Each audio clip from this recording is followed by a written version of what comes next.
Hello everyone, it's Gladius. My hardcore barbarian just made it through the Capstone Dungeon at level 50. It was challenging, there was a lot more damage in there than I expected.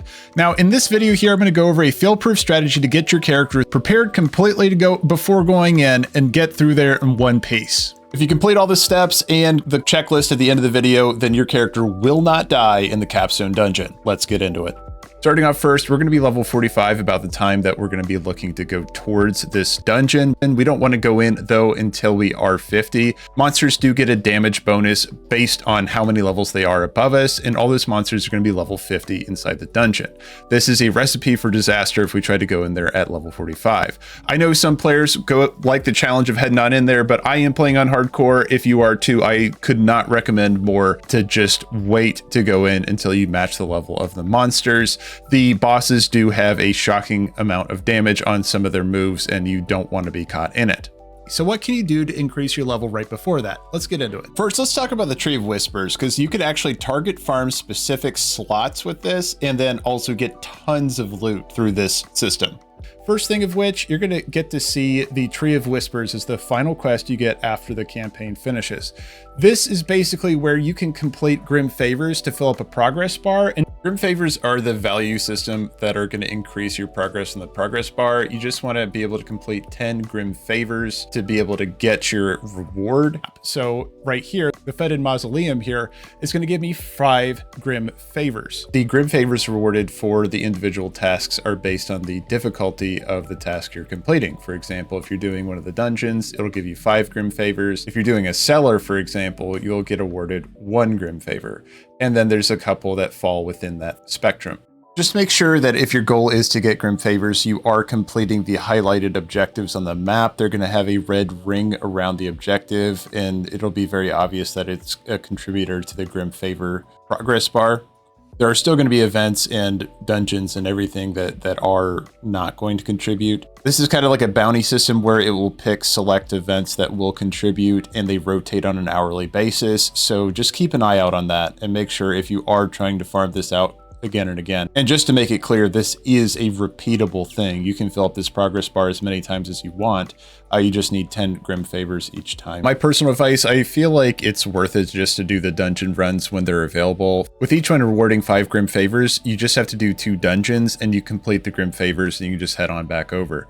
You'll be able to head back to the Tree of Whispers after finishing the progress bar to be able to get your reward. Upon completion of the Grim Favors taskbar, you can go back to the Tree of Whispers and your reward will be a choice of 3 different loot chests. Each of these loot chests have a theme to it. Each one will be themed after one of your armor slots or weapon slots, and all the items inside of it are going to be some quality of that armor slot. So for example, if you choose the glove box, then you're going to be able to get a bunch of gloves from the loot chest. Now, I have found on my completion of these that I do usually get a legendary each time I open up this box. I don't know if that's hard-coded or if that's just luck, but also too, there is the potential for you to get a legendary box, and this has a greater quantity of items inside of it. I usually just go for the legendary box when it drops because that's just more loot and more chances for me to roll aspects that I might need. Now, before heading into the Capstone Dungeon, we also want to make sure that we have an aspect applied to each piece of our gear. And we can do this, of course, by using the Codex System. If you're curious about how the Codex System works, basically it's the way you can apply the lowest level legendary aspect to your gear to make sure that your build functions the way you want it to. If you have no idea how to do that or where to start, take a look at my guide in the description below. I go over it in detail there. I wanted to show you a way where you can actually target the specific codexes that you might not have earned yet. So if you want to take a look at the codexes that you have, you can hit the Y button and then take a look at your Codex of Power. This is going to list out all the codexes that you've found so far. Now, if you're taking a look at the ones you haven't earned just yet and you find one that you really want to use, you can actually pin it on your map, even if you haven't discovered the area just yet.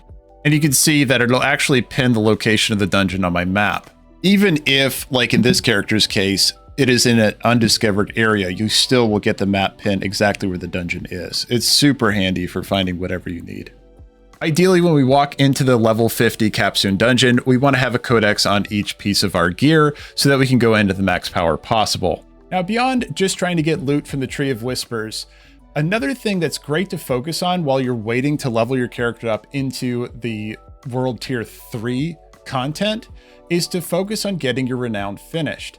Now, you're able to get 3 levels of Renown while you're still on World Tier 1 or 2, depending on which one you're playing on.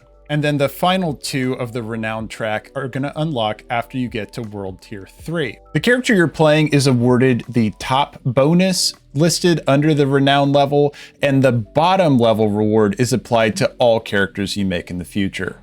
And yes, this does apply to hardcore characters as well, so you can pass on some of the progress that your character makes before they rip. You can see a breakdown of values for what you get from each thing that you do. A shout out to strongholds being 100 Renown value. There's only 3 of them in each of the zones, so of course, focusing those first is going to give you a big burst of Renown. Just a word of caution for players playing on hardcore, those are pretty difficult encounters, so just make sure you're going in there prepared. The events are scaled to be 2 levels above what your current character is. So if you're level 50, they would be level 52. One other thing I wanted to highlight too is the Altars of Lilith. The Altars of Lilith are going to have a lot of benefits for your account.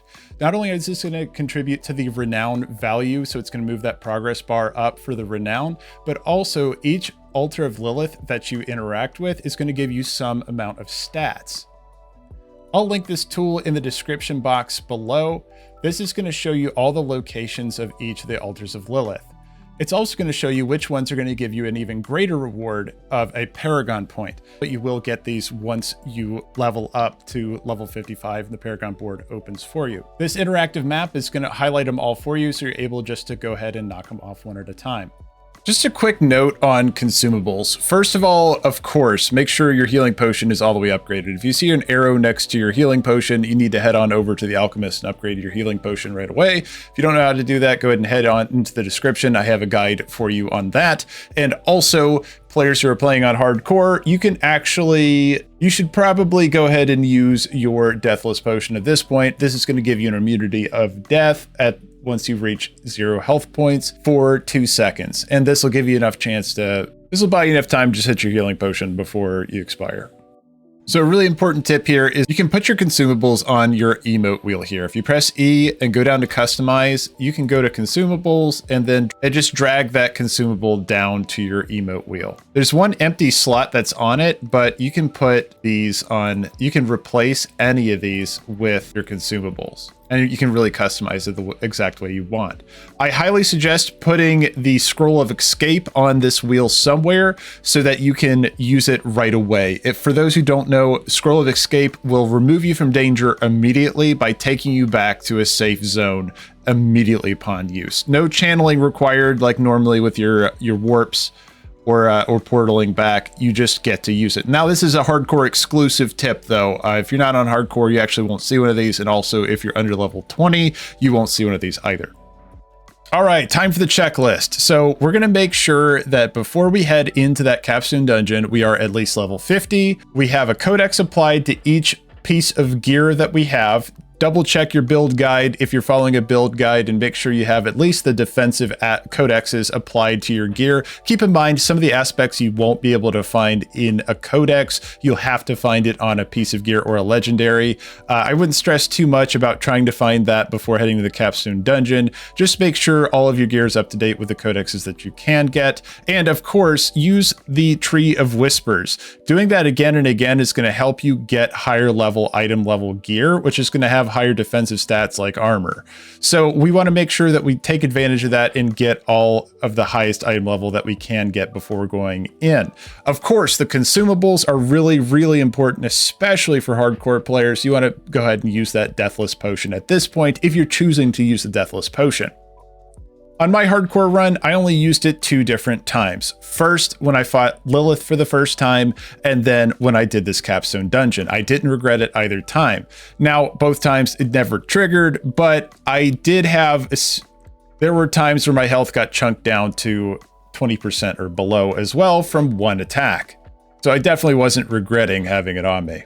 Now, as far as Renown goes, I didn't complete all the Renown before heading into the Capstone Dungeon. I completed the Renown 1 through 3 for the first act, and then the other ones I got at least 2.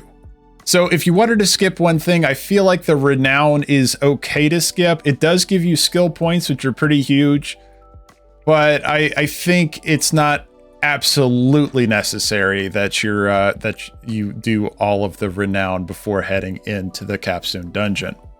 Oh, and in hardcore players, once again, applying that scroll of escape to your emote wheel is going to be super handy because you need to be able to hit that fast. So having that key bound, you just need to make sure you know exactly where it is. In fact, it might not even be a bad idea to have all of that first key bound or all of that first wheel just scroll of escape in all of the options, just to make sure no matter which direction your mouse is going, you're going to use that emote wheel or you're going to use the scroll of escape. All right, everyone. Well, that is going to do it for the checklist and everything you need to know before you head into the Capstone Dungeon. Now, I'm also going to be doing a dungeon boss guide for the Capstone Dungeon and putting that in a separate video, just to make sure anyone that wants to go in blind and just figure out the bosses themselves are able to do that. But if you wanted to see that video, I'm going to put that in the description below. And if you're still watching at this point, I really appreciate your time today. All right, everyone, I wish you best of luck in the Capstone Dungeon. That is the complete guide and the checklist. I'm hoping you feel more confident going into the Capstone Dungeon at this point. I'm sure you'll do fine, especially if you've gone through all the steps that we've talked about in the video. And if the video helped you out today, please heroic strike that like button. And if you want to stay tuned for more Diablo 4 content in the future, please bash the subscribe. Go ahead and drop me a comment in the comment section below and let me know, how did your run go? Did you make it through? Did you rip? Hopefully not. I appreciate your time today, and I'll see you in the next one. Bye, everyone.